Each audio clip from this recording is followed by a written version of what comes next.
Welcome to today's session where I'm going to show you how you can connect your SAP Business One database to Enterpryze, the simplified online mobile system that gives you access to your SAP Business One solution from either the web or your mobile device of choice. So the very first thing you're going to need to do is you're going to need to register for an account on the Enterprise Cloud server. So in order to do that, you need to go to www.enterpryze.com and make sure you get the spelling right. That's ENTERPRYZE. Otherwise you may end up renting yourself a car, or worse still, end up on a Star Trek fan site. So when you're on enterpryze.com, you'll see you've got an option here on the front screen to register. So you simply select that. Now the very first person that registers for an account for your company, they will become the administrator. Now you can add additional administrators and you can move administrator rights from user to user. So don't worry too much about it, but for now this very first user will be your administrator. So you go in here and you choose register now.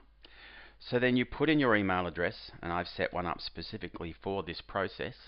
So I'm going to register as richard@oeccomputer.com, and you'll know that OEC Computers is usually the name of the company that's associated with the SAP Business One demo databases, and that's what I'm actually going to connect to. I'm going to connect to a demo database for SAP Business One that's running on a HANA server.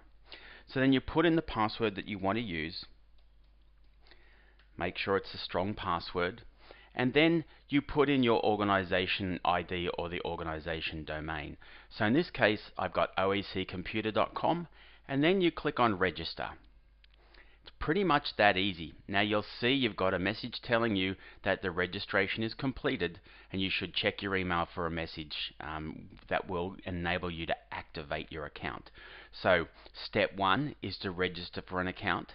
Step 2 is to activate that account, and that's just to make sure that you did genuinely mean to sign up for an account on the Enterprise Cloud server. So I go across here and I'm using my web-based access into my Office 365 account. That is where the OEC Computer email is hosted. And if I look in here, you'll see that I've got a message that has come in, and it has got the activation link. Again, you just need to make sure that the link in that email is active, so I am doing that right now. Again, many email systems, as you know, they will block links from unknown addresses and so on and so forth. So you may also want to add enterpryze.com to your list of trusted sources, so any emails to and from the system don't get held up in your spam folder. But all I do here now is I click on activate, and you'll see that it's now taking me into the main Enterprise screen. It's telling me, hey, your account is now active. So now I'm able to log in with that account. So I'll go and log in. So now, a couple of things to bear in mind. You've now got your account and your organization set up on the Enterprise Cloud server, but there is absolutely no connection yet between the Enterprise Cloud server and your account. So that's the thing that we're going to do next, is we're going to facilitate that connection. So in order to do that, you're going to go across here to settings, and here in the settings you're going to want to go and you're going to want to choose integration. So you'll see here on the integration screen we have got all of the options that you need to connect your SAP Business One solution. The very first thing you need to know though is you need to know the public IP address of your SAP Business One server. Alright, so now there's a few things here that you will need to have some IT skills to do, like configuring firewalls and things like that. If you're not familiar with doing that, then highly recommended that you get your SAP partner involved. And if you are an SAP Business One partner, then get your network specialists involved. They'll be able to help you through this process. But I'm going to assume that you've got all that information yourself. And that you're ready to go. So I go in and I put http:// and then the IP address.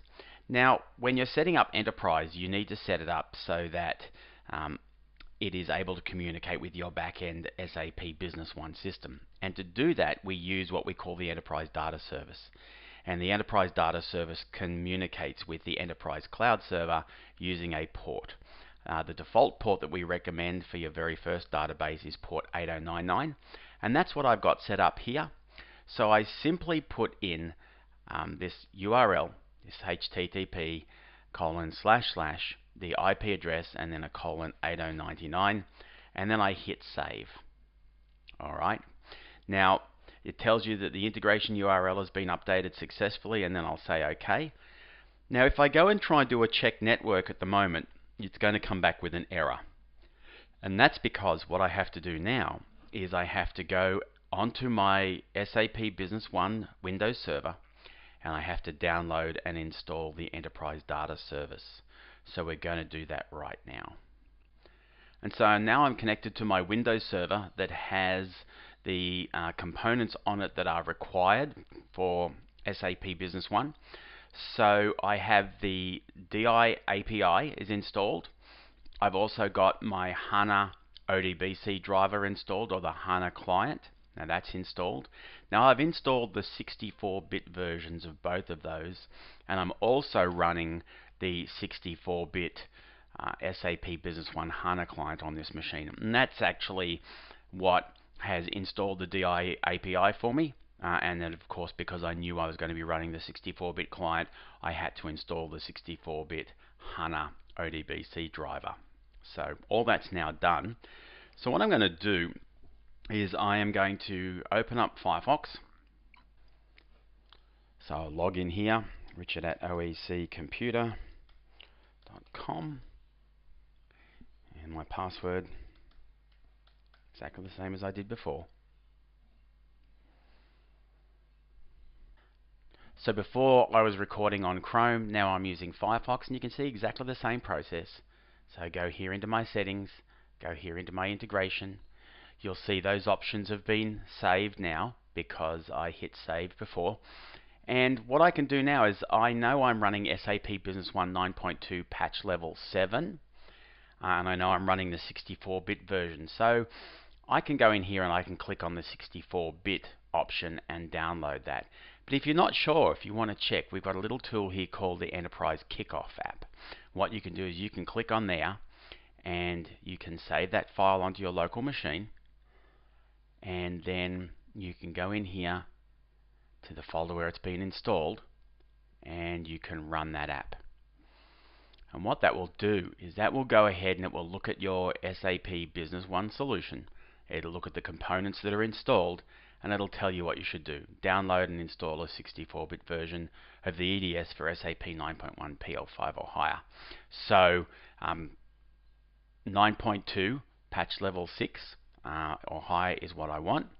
So I'll say quit on that, and then I'll go here and I'll download the EDS.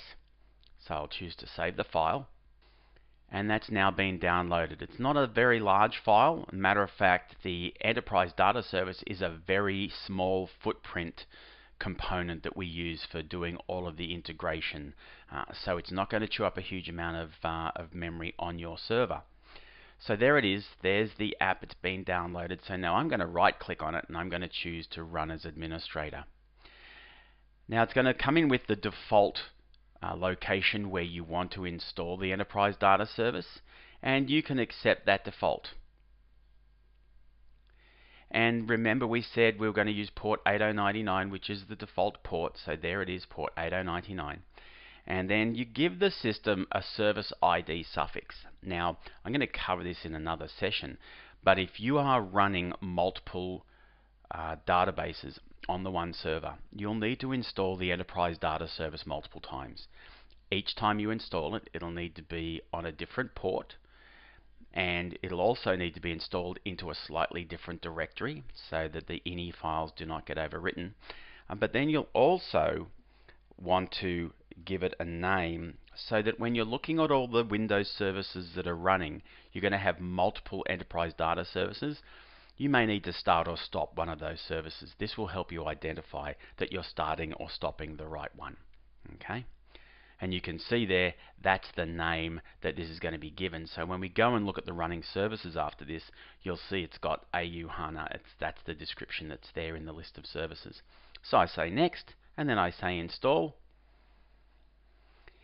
And it brings up this screen. So remember, very important, the only people who can do the configurations on the server are people who have been set up as an admin on the Enterprise Cloud. Alright, so for example, I am an admin on the Enterprise Cloud. So I put my email address in here. So one other thing to note, you'll see all these fields are empty, and that's because we haven't completed the configuration yet. We're going to complete the configuration on the web browser, and it's going to write all these values back in. So don't worry that they're empty, you'll see it all come together in a second. So go in and I'll say save and close.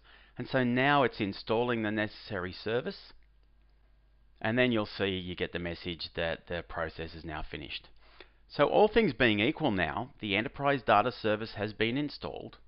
You've opened up the necessary ports on your machine.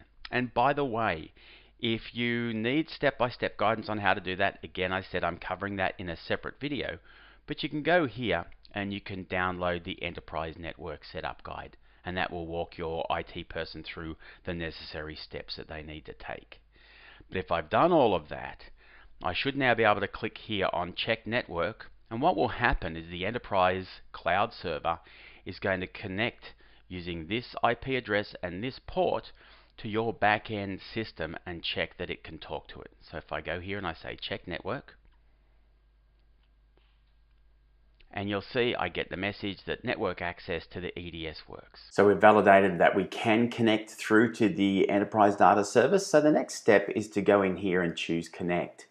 So what this is going to do, this is going to now give us the ability to specify all of the details that will allow the Enterprise Data Service, which is now running on your SAP Business One server, to talk to your SAP Business One database. Now, you'll notice that I'm actually doing this from the web browser. So what's going to happen is when you put these parameters in, the Enterprise web server is going to talk across the internet.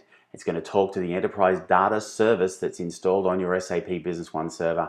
It's going to validate all of these parameters that we put in, and then once it validates them, it's going to come back with a success message. So let's go ahead and let's do that. So right now I'm going to connect to an SAP HANA database.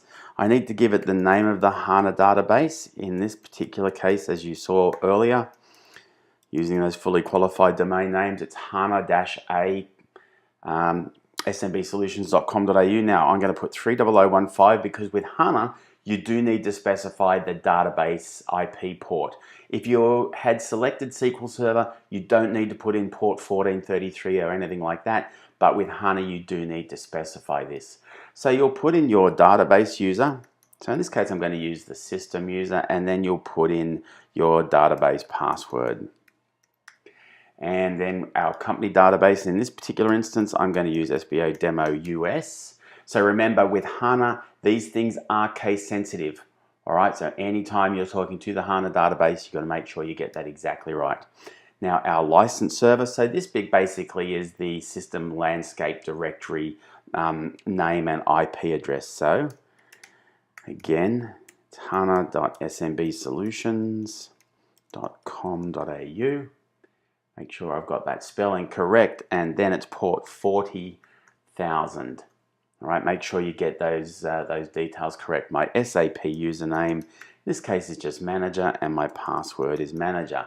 So if I've got all that correct, then all I do is go here and click on Save Configuration. Oh, and by the way, if you're not sure, if you want to make sure that you've typed the password incorrectly, you can just click on this little button here, and that will make the password visible for you. So then we say Save Configuration, and now the Enterprise web server is talking to the Enterprise Data Service on the back end, and we've now got a successful configuration, and you can now test the data access. So how do you test the data access? Well, simply go down here, put in one of the names of one of the tables in your SAP Business One database. In this case, I've got OCRD, which is the Business Partner Master, and then you click on Check Data Access. And you'll see it's now running a query on that table. And you'll see You get that information back so you know that everything is now working correctly. So what's the next step? Well, in preparation to start using the solution, you now go into the data import. So in the first instance, you're going to grab a snapshot of the data that's currently in your SAP Business One system, and then Enterprise is going to keep that updated for you. So we've split it out into two different areas. You've got your objects and your transactions. Now, occasionally you do need to go through and refresh your objects.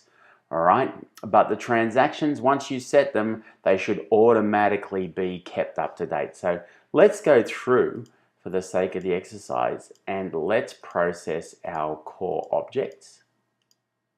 All right, and you'll notice with the objects, it pulls everything through. The transactions will require you to specify a date because you can specify how much of the transaction history you want to have visibility into with Enterprise. So I'll select those objects first of all, and then I'll say import selected. Now it's just warning you, whatever is in your current system is going to be overwritten. I don't have anything there, so I know that's okay. But all things being equal, you should be able to overwrite that data at any point in time anyway. All right, because it's just replacing what's there with what is in your SAP Business One system. So I'll say okay, and then we let the system run.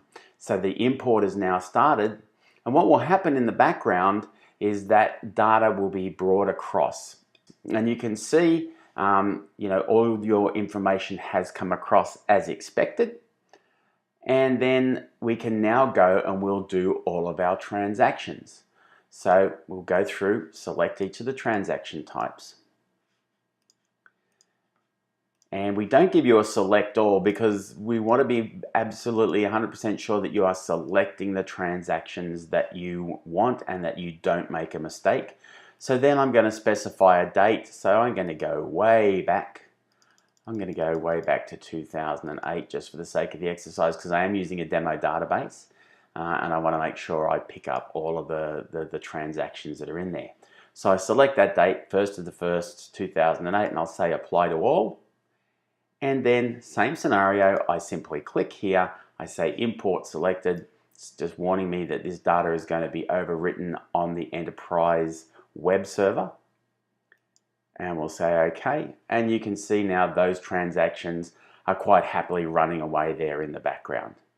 Now, depending on how much history you've got to bring in, that can take a small amount of time or it can take a little bit longer. The good thing to bear in mind is that when we bring that data into the Enterprise web server, we're actually compressing it down. So again, we're taking advantage of the technology in the back end to keep things tidy, to keep things compact, and of course, that then makes things nice and fast. And so now you can see that all of the transaction records have been brought across, and you can see the count there on how many have been inserted, how many have been updated, and so on and so forth. Then let's now go in and take a look inside the system. If I go here now and I click on 360, you will then, when you click on all transactions, you'll now see, there you have it, there's all the transactions. So your integration and your connection to SAP Business One is now complete. The next step is to go and configure all of the users that you're going to give access to SAP Business One. So to do that, we simply click up here on Settings, and then we go here into Users. Now you'll see right now there is 2 users that have got access to the system, and this particular user, this is the one I'm logged in as, and you'll see that this user does not have access to any of the mobile apps. And also, I'm missing all of the components of the web app up here. So what I need to do is I need to click here on the username, and then I can go in here and I can put in a full name. So it's just a little bit easier to read, so I'll put in Richard Duffy. And then I go in here and I select permissions. And so what I'll need to do now is I'll just go ahead and activate all of the functional areas inside Enterprise that I want this user to have access to. And right now it's going to be everything. And then I'll say apply. and that's now done. Now you won't see those changes kick in until such time as you log out, and then I'm going to log back in again. And now those changes have been recognized, and you'll now see I now have my name up here, Richard Duffy, and I can now see all of those individual microservice areas of Enterprise. So let's then continue on and create the rest of our users. So I simply go in here into settings, and I go here into users, and the users that I want to have access to the system, I can simply go in here and put in their email address and invite them. They will then get an email, same as I did when I first registered, inviting me to participate in accessing the system. So let's go ahead, and I'm going to put in my enterprise email address. So I put that user email address in there, and then if I wanted to put others, I could put those on separate lines in the user email box. But for now, I'm just going to invite the one. So I'll say invite. You then get that message saying that the user has been invited, and we'll say OK. And then that user will then get an invitation email. So let's quickly go in and take a look at that. And so here is the email that I've now received as an invitee. So I click on register. And then as a new user, it's going to bring me into the Enterprise login screen. And it's going to ask me to configure my own password, which I will do. So there it is. I'll put in a password that I want to use.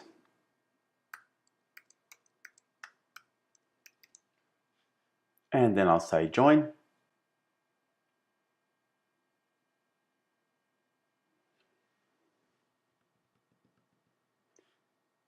And the registration is completed. And so now, of course, I can sign in as that user.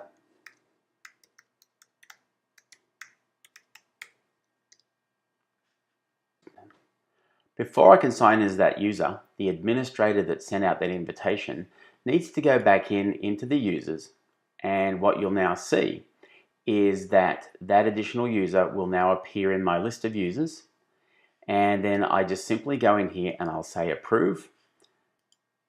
So again, there's a couple of steps in the process just to make sure that only the right people get access to the system and that they have accepted that invitation, to make sure that there aren't invalid invitations being sent out to people outside the organization.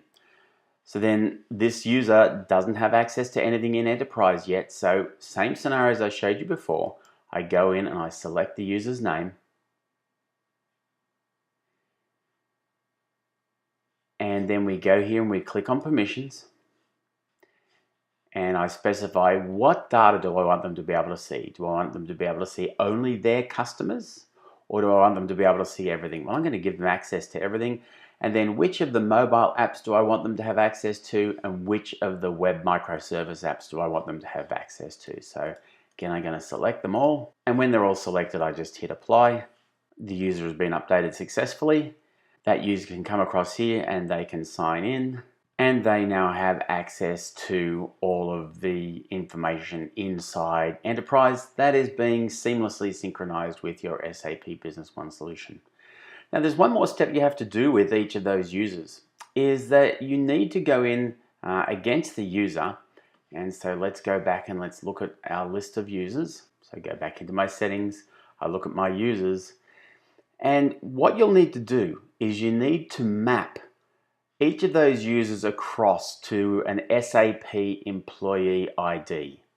So each user of Enterprise needs to have a corresponding record created in SAP Business One. Not an SAP Business One user, but an SAP employee ID. This is how we track the transactions that are created inside Enterprise from inside SAP Business One. So you can see who was the person that actually created each of those transactions. For example, if you're doing sales order entry, this particular person will have a corresponding sales employee record. They'll have a sales rep record, and then that will be used to track those sales orders when they come across into SAP Business One.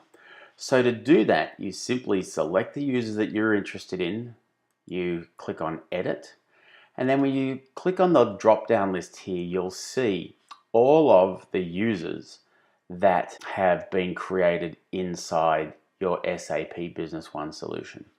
Now, here's a quick tip. If by chance you're looking in here and you're not seeing that particular user, maybe you just went and created the user in SAP Business One, as I did. If you don't see them in here, then what you need to do is just go into your data import and you need to refresh your objects. So you'll recall a little earlier I mentioned occasionally you have to go in here and you have to refresh the objects. So this is an example of that. So again, I will select my dictionaries and my administration details, and I'll import those selected records. I overwrite that. My import's now started. We'll give that a couple of seconds for that import to complete. And that's now done. And then of course, now when I go back into users, I go through that process again. There's the user I want. I choose Edit. And in my drop-down list, you'll now see, there we have it. There's the record for Richard Duffy. So I hit Save. And that record has now been updated. So you'll just need to make sure you do that with each of your users in the system. And that's it. You are now ready to start using Enterpryze.